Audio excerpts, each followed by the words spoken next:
I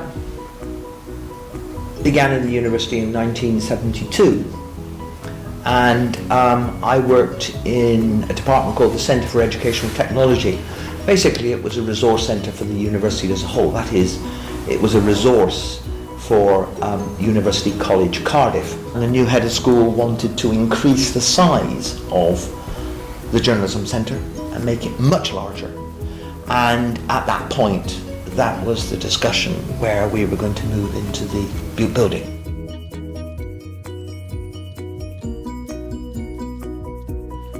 We had two houses in Park Place. We had a newspaper, an admin house and a magazine house, and then a broadcasting North Road. And we at that stage were part of the School of English Journalism and Philosophy, which then hived us off, and Professor Brian Winston came in 1990, wasn't it? Something like around that. 1990. Early 90s. He'd been headhunted from Penn State University with a brief basically to develop the programme, and he had a vision of wanting to bring everybody together as a course.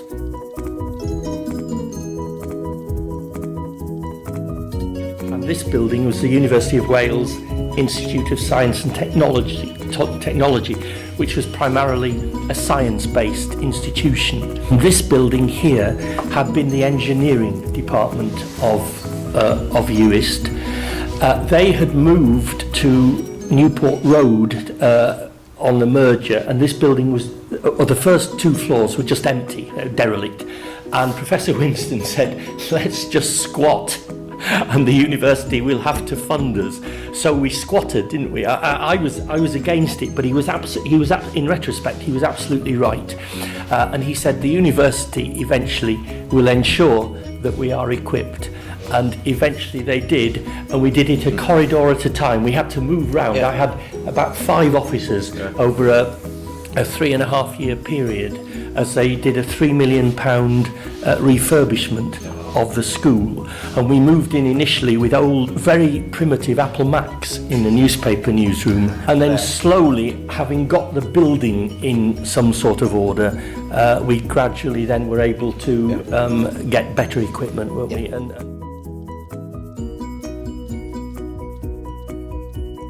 Sir Tom had set up the school in 1970 when it was based in Cathedral Road next to a pub, the name of which, Kyo Arms, next to the Kyo Arms in 34 Cathedral Road.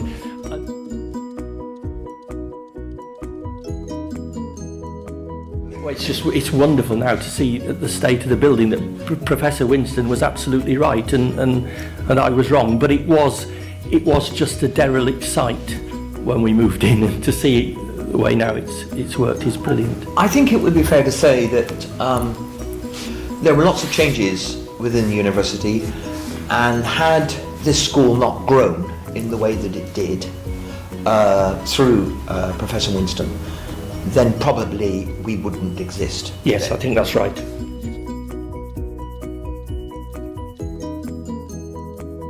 But as we got success with our students in the media, broadcast and newspapers, they came to appreciate, I think, just what a good school we were and how important the alumni were how important we were, not only in the UK, and for sure we were important in the UK, but we also had a very well-recognised world reputation here.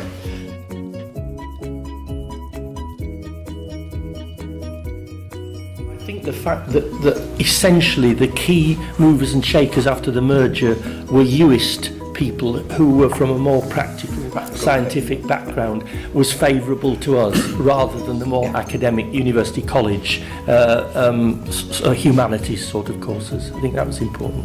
And I think from the school's point of view, we have always, I have always been very keen to teach people to be able to shoot their own material. Now, we were doing that really very early on. Yeah.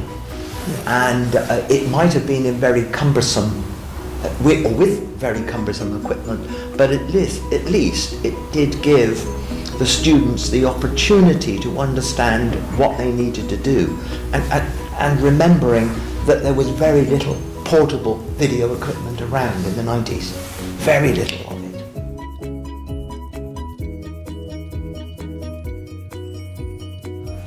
I think Professor Winston brought that dimension. I think though we had a very good UK-wide reputation before that, I think he, as Colin says, it was just purely a postgraduate course when we started. He then brought in an MA programme, didn't he? And then an undergraduate programme, and gradually we became international in that sense. And I think it's since we were here and down to him, essentially.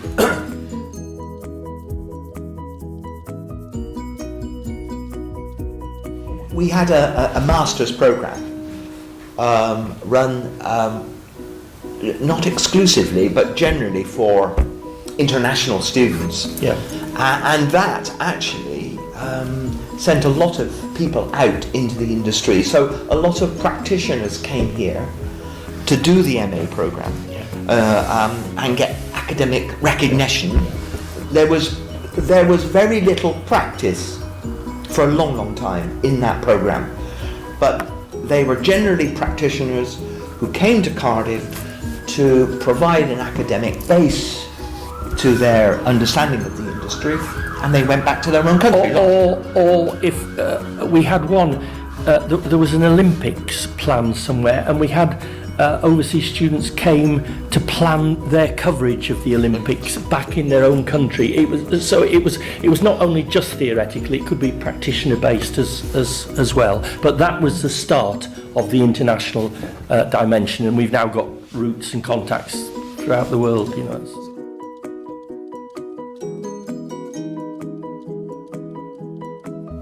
I think certainly. As our students went out, they could hit the ground running in a newsroom, and that I think they gradually rose up the ranks to become editors and senior figures, and they then recruited from us or used the basic principles that they'd been taught here. I mean, I think the journalism school has prided itself on taking in the best people it could. It also chose to, in its postgraduate programs that it initially had and developed, to restrict those generally to home students. We had the master's program. It more or less did attract international people to it. So it was decided what we would do would be to expand that a bit. Rather than just saying, right, we'll expand the postgraduate offering and bring in everybody into them, we'd stay doing what we did best. It became clear that a lot of those international students coming to the MA programme, some wanted just simply an academic base to what they were doing, but there were an awful lot who wanted a practical side to what they did, and therefore it took there was an opportunity therefore to expand that area and create the international journalism programme basically as it is now.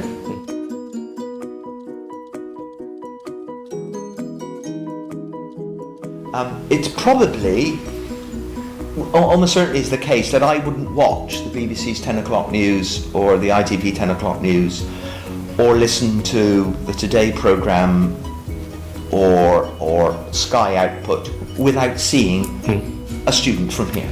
I always thought that the students, you never stop learning.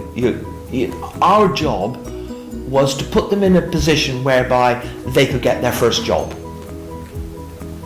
And having got their first job, then that's our job done.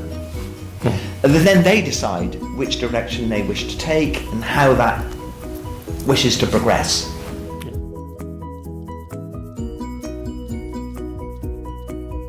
Yeah. And what was fun, because it was a 9-month course that we were teaching, is they would come in as undergraduates, and they'd be undergraduates till about November. Then they'd start to understand postgraduates, knowing how to learn rather than wanting to be told everything. And then from about February, they became journalists. And you could see that transition, and that's the greatest satisfaction you could get. I would pay to have done that job. That was the fun of it. And then they started talking in terms of journalistic jargon, and you think, gosh, they've made it.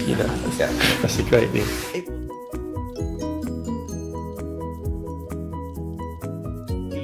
As a newspaper course, we're accredited by an industrial body called the National Council for the Training of Journalists, and they can at times be a pain because you're satisfying the university accreditation system and the National Council. But shortly after we'd moved in here, we actually won the NCTJ award for the best university journalism course, the top university newspaper journalism course, and that, given all the hassle, that was terrific that we got the award, and we actually got a bottle of champagne, which I gave to my colleague.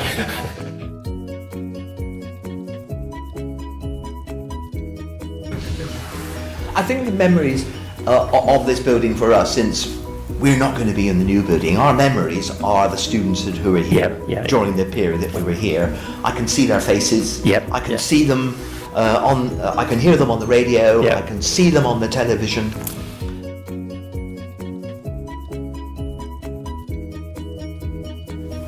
Well, I think if we can sell ourselves as being part of Media City, I think we're going to be able to attract the best. As I say, my only worry is I'd like a slightly broader spread of people, but I don't think we'll have any problems. No, I think it can only help to attract the best people here, and that relationship with Media City, I think that will mean quite a bit.